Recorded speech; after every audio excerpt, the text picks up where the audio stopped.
बीजेच्या निमित्ताने असणारे किरण महाराजांच्या घरी सप्ताह आणि त्या सप्त्यामध्ये जे आपण आतुरतेने वाट पाहत होतो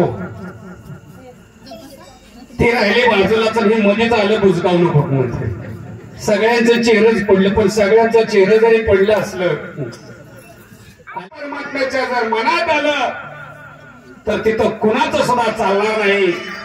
म्हणून आज खरोखर ज्यांची सेवा होती, रात्री पोखरायला मी मीच होतो आणि त्यांच्या जागा सांगायला सुद्धा आता मीच आहे, हे गेलंय.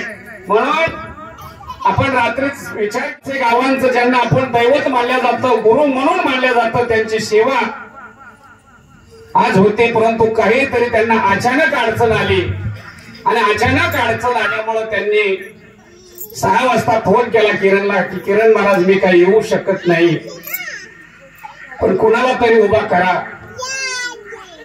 दादासाहेबांची एवढी ताकद आहे, बरोबर आहे मामा काळे मामा.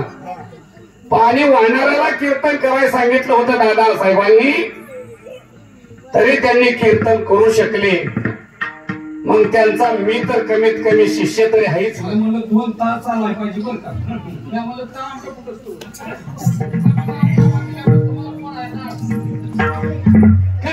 काय केलं बोले महाराज, येलेश्वराशी ताकडाच्या तुतीची काढली, भगवंतानी बैलाची काढली, बसलेल्या गाड्याने शिर्डीची काढा. कधीला ते काय संभाजी महाराजांनी वाघ फासला, वाघ करील ते काय काही करू शकतात. त्यांच्याकडे ताकदीचं बळ होतं, पण माझ्या ज्ञानोबराकडे बुद्धीचं बळ होतं. बुद्धीचे वैभव आणि नाही.